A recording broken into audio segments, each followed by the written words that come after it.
Ladies and gentlemen, hi everyone. Helen, hey Molly, Margaret, Casey, good morning everyone.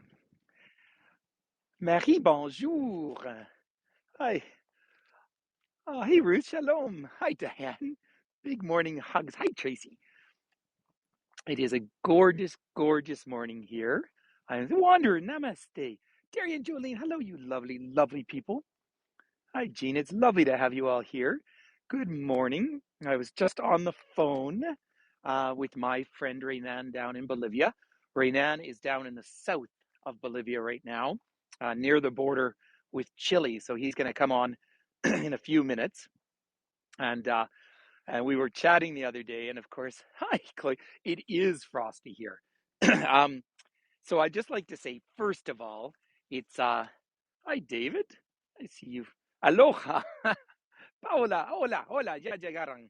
So Paola is here and Renan is here. So good morning, everyone. So this is just a fun edition. You know, it's interesting. It's early here, right? It's 6:45 in the morning, and I was thinking to myself, why am I getting up so early? And then every time I get up this early, I'm so glad I do because, well, let's just give you a quick little good morning, everyone. So we're looking down the valley. So it's not that I achieved a great deal by climbing a mountain today. I just sort of woke up and went out the door, um, and I came up and I sort of knew I would come here because the last time that Finn isn't with me this morning. Finn got up even before me. Well, he woke me up and he went off to the gym with his friends. So that's where Finn Toomey is this morning. Um, but the last time in December, we were up here and we did a tour here, and then Raynan and everyone and Paola were up by Chacaltaya, which is a mountain I've climbed many times. But yes, first and foremost, Rhonda's put it in there. I would like to say Happy Mother's Day to all you mothers out there. I know it's already passed in the UK, but in the Americas, North and South America, or Turtle Island, as we like to call North America, it is Mother's Day here. And my mom stayed at my house last night and we partied. Oh goodness me, we were up till nearly 9 o'clock, and then the Flames lost last night. So we're gonna have to forget that. It is in parts of Europe. Well, that's lovely. So Casey, don't laugh at the Flames lose. Nobody, but I did want to show everyone because I have this wonderful feature now. I wanted to show you what sunrise looked like this morning when I was leaving the house about 45 minutes ago. Um, Check this out. I actually pulled over and took that picture. Now you cannot see quite that valley from here. Hey Annie, good morning to you. Um, but that's where down around the corner. However, all that isn't that stunning?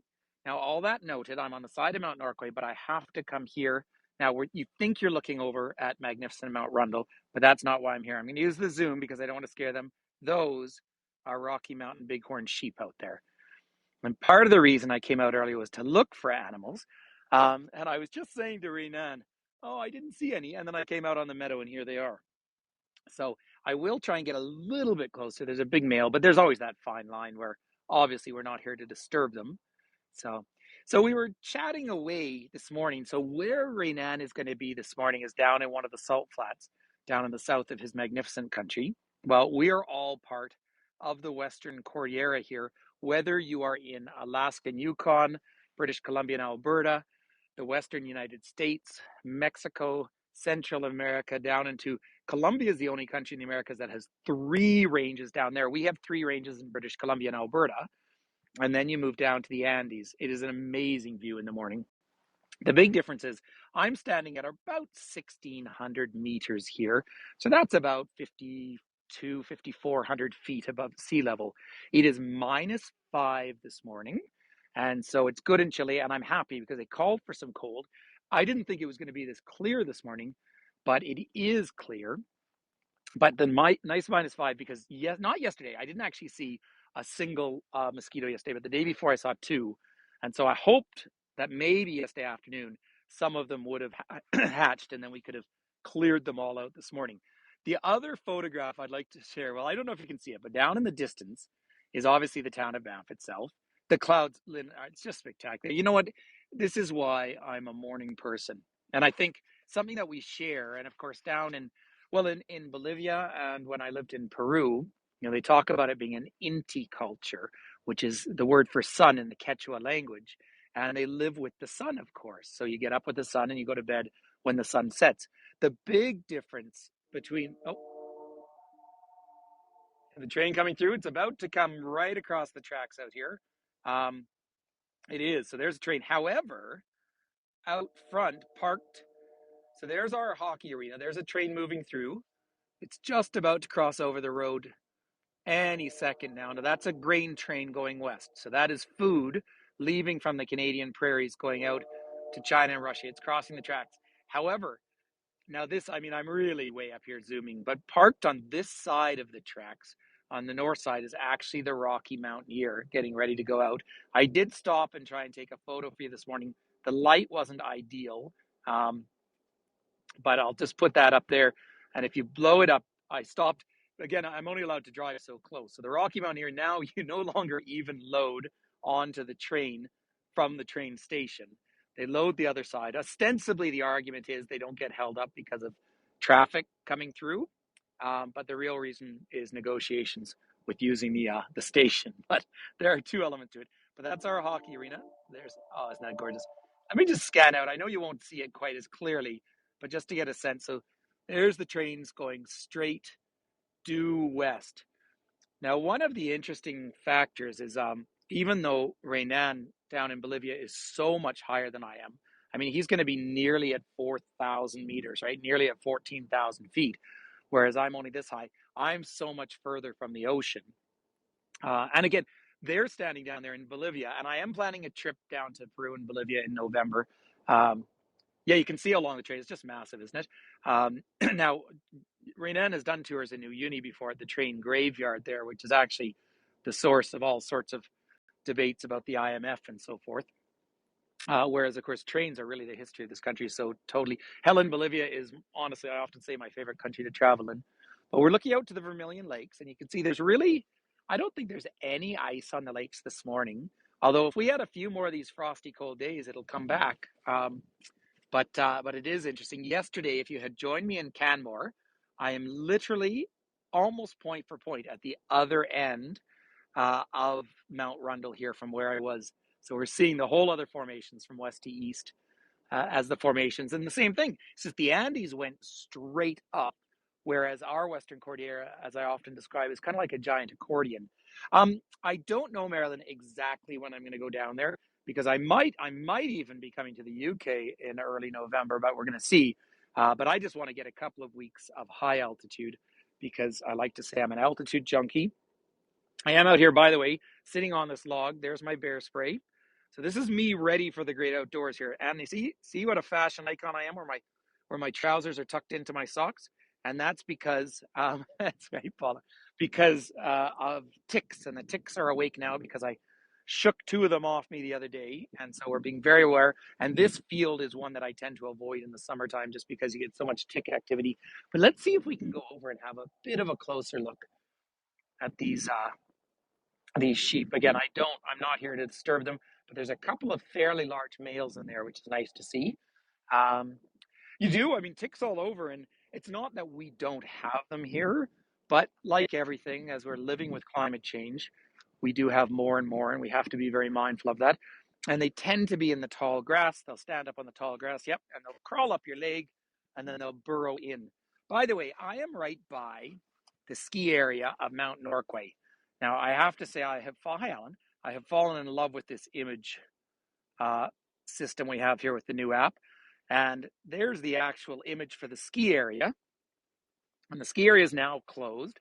But we were talking about this the other day. Let me just curve around nice and slowly. But there is the ski area. I could still sneak up there and take a run if I wanted to, but I'd have to walk up. Talking about ticks, we were at a birthday party a number of years ago at the Cliff House, which is right there. A good friend of mine runs the ski area, and it was an important birthday for him, so he had a big party. And when we came home, Finn went to the shower, and then he came running up to me and just said, "Dad, there's something on my neck," and it was a tick. And so you always have to make sure to get the tweezers and get the head right. So it's important, and then you watch it for a couple of weeks and see if there's a rash. But the runs on the left get the most sun, and you can see they're already melting off. I am not. I'm going to do a zoom here. I think it's a long shot, but where it looks like on this bit of land out there, where it looks like there's a couple of tiny patches of snow, those could well be mountain goats up there, the ones that are very much on their own. Now, mountain goats are the hardest ones to find. I need to get back up onto Miners Peak and the grassy range where I do see goats up there because I get reception, but that path is closed right now. Now, I gather that mountain goats are really delicious because they really do take off up onto the cliffs. They're incredible climbers. I have been rock climbing my whole life, and I will never climb as well as a mountain goat will. I don't know if they just don't have the depth perception or there's some reason, but you watch them just running up the cliff faces. Um, Rhonda, it's interesting. So I'm just at that age where I have reading glasses now. But when I went for my eyes to be checked, I guess it was last year, the doctor said to me, well, yeah, you're probably, for reading a 1.5, just buy whatever disposable glasses you want. But in terms of distance, I was still better than 2020. And I think it's because I spend so much of my life out here spotting things. It's like eye exercise. Although I do have to say, when it's this early in the morning, I even have a little trouble making out the chat boxes. I have to hold the gimbal further away from me. So that's the trade-off. But I've guided tours for 25 years, and I spend so much of my life looking around for all the wildlife. It's also quite intuitive because very rarely is one tiny patch of snow going to be left on the side of the mountain. And then, secondly, how often does a patch of snow actually walk? you know, that's the trick. When I'm driving up the Icefields Parkway where I'm heading tomorrow, there's one section where we see them, and if I can get a little video, um, it's true, Ken. I actually made I so I generally here's one of my connections with South America. Now where of course Renan and Paula are, they have the coca tea, and I have just about every photo I have from high in the mountains down there. I always have a big fat cheek because I chew the coca leaves and I just love them. I have brought the coca tea home before. I've never brought the leaves home because they are technically a controlled substance, of course. But I make most mornings I make mate, and mate comes from Argentina, Uruguay, and southern Chile. And I learned to drink it down there, and I really do love it. But I made a pot of coffee this morning because my mom's staying, and when she wakes up, she'll want some coffee. By the way, we have gophers all over around here, but you can already see it's pretty easy to figure out when you see these tiny little pellets. But I see the gophers are wonderful. They're not waking up yet because it's below freezing. Um, Absolutely, Paula. The drinking the coca tea, I just chew it all the time. And then you take that little limestone, don't you? And you bite into it. And that's really fun because it draws out the coca. Um, it should be, Laura. But it draws out the coca and then it makes your tongue go kind of numb. Now, here we are. Now there's the bigger fellows. These are all males through here. They're hungry this morning. It's because they were cold overnight. Right? As I say, it said -5 in my backyard. The car said -3, but it's always a degree or two above. And now there's just a bit of a cool wind coming down. Hey, Paula, there you are. There's Paula in Ireland, and because she's Irish, she has a deep, deep relationship with sheep. I think but you see, no, these are Rocky Mountain Bighorn sheep. Now, they're territorial animals. They're not aggressive. There we are. So this is about as close as I'm going to take you to see some. I haven't actually strapped on my bear spray. I'm just going to put it on the ground here. Please don't let me forget my bear spray. Um, but uh, but you see, I know that there's not a predator around here because if there were, all of these animals would be looking up and looking in one direction. So I know it's safe from that point of view. Oh, see, now I'm the predator, so this little one's looking up towards me.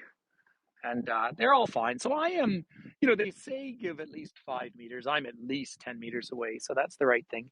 This road, by the way, up here, or the cougar behind me, Martine, it is Mother's Day. So I'm gonna withhold the cougar jokes this morning. But if we do look down over our town in the distance, yeah, but up there, the light is just hitting now you see you've thrown me off. The light is just hitting the Banff Springs Hotel. So if you can see it in the distance, I will zoom in. Hey, Mary. Uh, so right down. So we're looking at the Sulphur Range and then on to the Goat Range. So again, one of the things that both Renan and I were talking about this morning. So Renan's away from home doing a real life tour, which I'm so thrilled for them because for all of us, it's nice. None of us want to give up this virtual life because this is wonderful and allows so much freedom. But of course, when you can get the more consistent work of the 3D tours, it makes a huge difference. But you'll look down here, down the Sulphur Range, and then to the Goat Range in Kananaskis country. So I am, as a crow flies, I'm about 800 kilometers from the ocean. That's one of the big differences. I will zoom back in, I promise, but I actually want to just give you a little zoom, first of all, into the Banff Springs Hotel, because, of course, that Grand Hotel is the real reason that the trains are still running in this country that united Canada. I mean, that is the history of the whole thing. It's nice to see the light on in the morning. And this would be a day, except for town is 100% full. So Mother's Day weekend, all the hotels are full. And I'm so happy because they did call for some snow or rain today. And it might yet cloud up later on in the day. But the fact that it's so clear this morning, it's so nice for people to enjoy this because Finn went off. Finn left home at 5:45, took a bus into Canmore to go to the gym with his friends. But he's going to come back and make breakfast because, of course, he's a good cooker. Another question that you'll have for Rainan is about eating at high altitude because it really does change. You know, you don't tend to have dinner up there. It's more of a lunch culture, lots of carbs. Um, Sorry, Ron, when I get back from my trip, our additional discussion. Oh yeah, certainly. Good morning. Hola, Sarita. Yeah, the like the raw histories. Yeah, I'm always happy to do those ones. Usually when there's a reasonable subject coming up. Um, I did do one touching on specifically Bolivia because I have coins from the original mines down there. If I get back down there, then well, I'll meet up with Renan and Paola, of course, and we'll talk about some tours. There's a big male just looking out into the woods in the distance, and that's spectacular.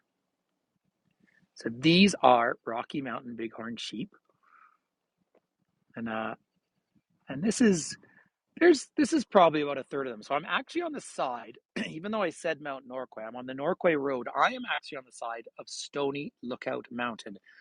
I do have a little YouTube video up there. Oh, by the way, on this road, I think I have a small YouTube video of a cinnamon black bear that I saw last year. You can actually see part of the road. This one has 13 bends. It has an average gradient of 6.5%. So really popular for cycling. And I may, if it warms up today, if the sun stays out, I may actually go out and cycle this today. It's always a good, it really gets the lungs working. Takes me up to the viewpoint up here, about 22 minutes from the base, and to go down takes about 3.5 minutes. The only thing is I would go early because on weekends so many tourists drive up here. But there's one long bend where I usually break about 65 kilometers an hour. But when there's no wind, it's lovely.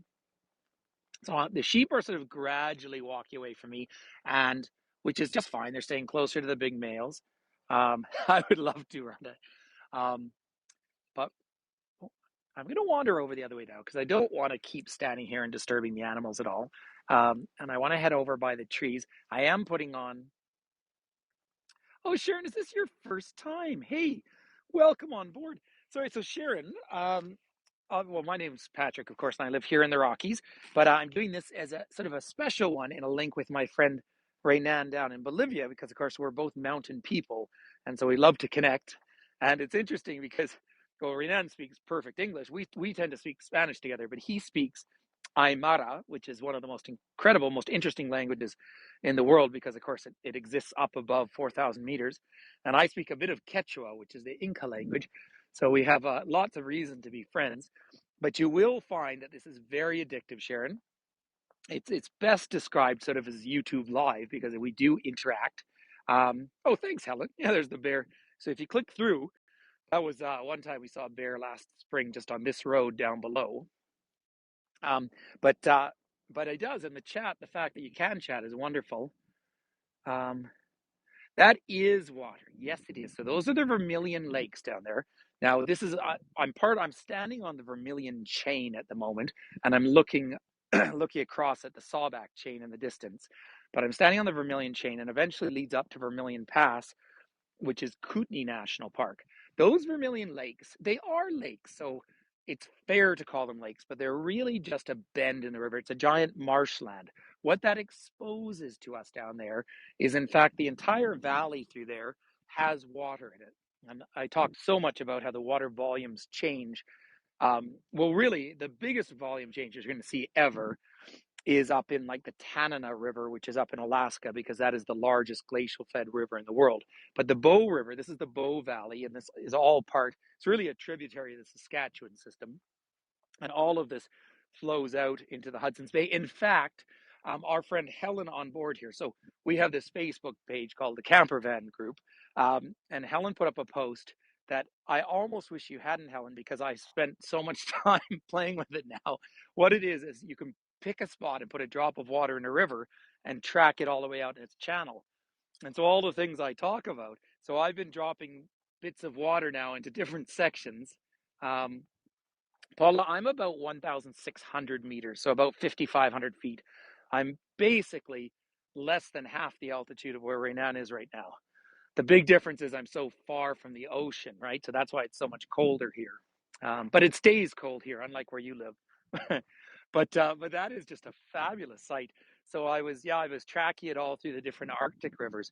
But this whole system, all that water comes up. So the lakes there, the Vermilion Lakes, and we have eagles there, all the waterfowl. You might remember the other morning I did a morning walk, and I was right down on the edge of that lake, and I was started off with some deer, and then I've been spending a lot of time on the far side.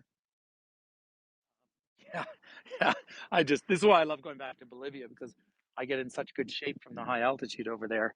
Um, Yeah, there it is. Thanks, Helen. So it's really neat to be able to watch. And I talk so much. We're on the east slope of the Rockies here.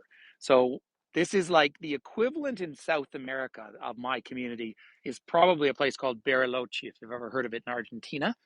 And that's sort of a ski resort area, and that again is the east slope. But Patagonia down in southern, and Alberta's very very similar to Patagonia, being on that east slope. However, the Argentine Patagonia, thanks Kristen, is so much drier than we are, because the Andes are just a higher wall, whereas here the weather moves over. So look at the strips.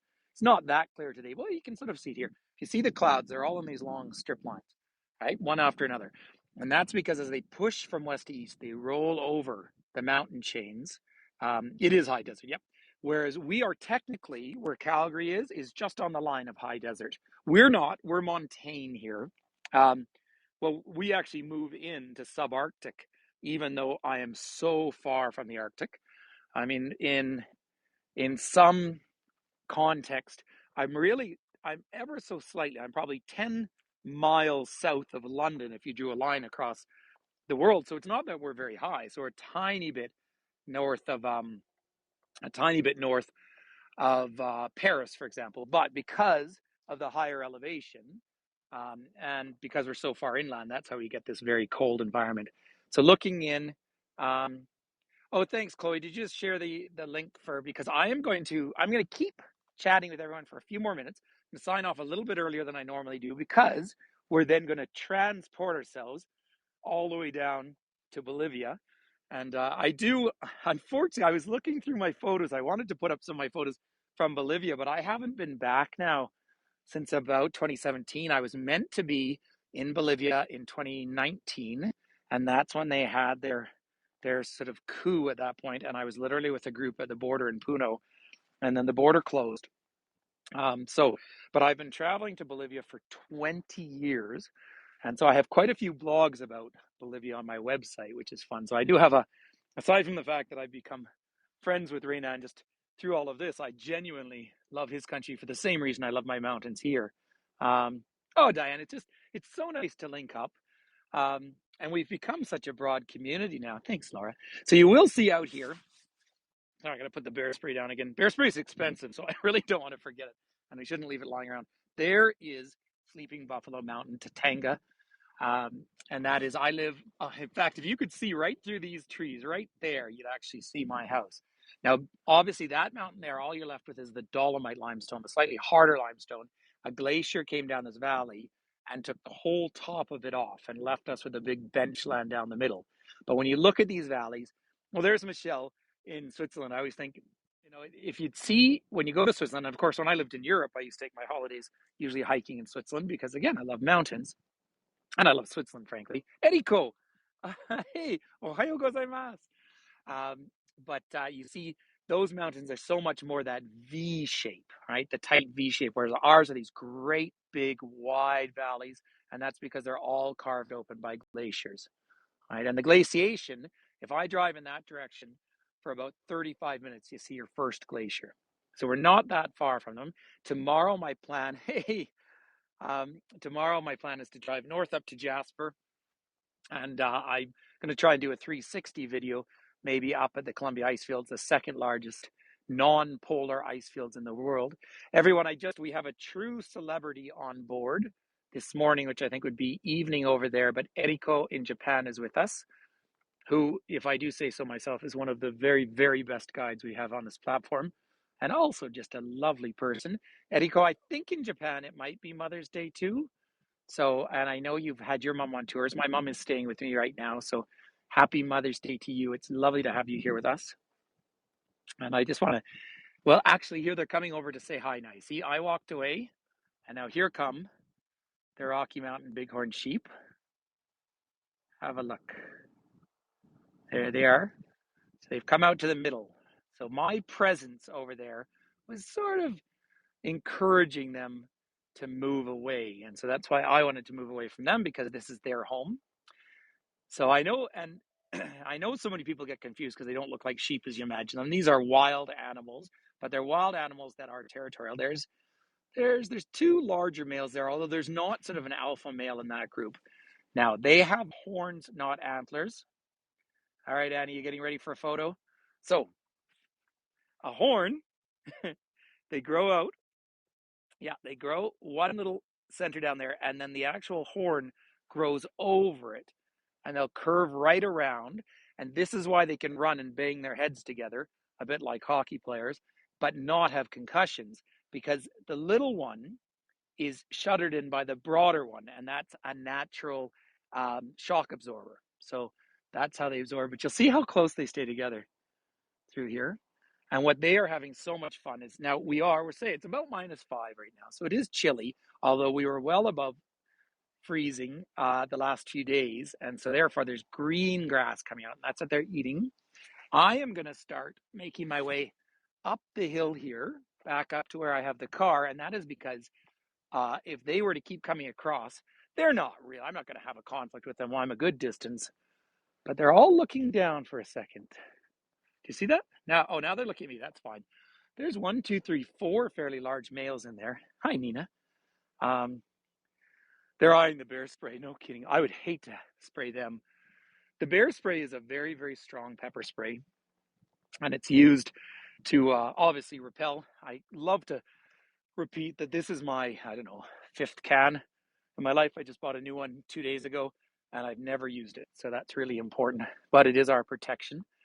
So I'm just going to chat for 1 minute more, and I will sign off a minute early, and I'll ask everyone then if you can sign on to Renan's tour and see what it looks like.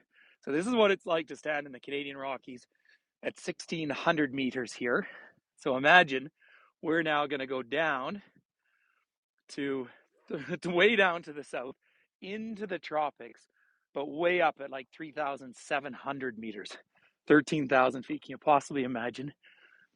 So anyone who's awake tonight, my time, it'd be, hey, thanks, Chloe, or tomorrow, your time, depending where you are.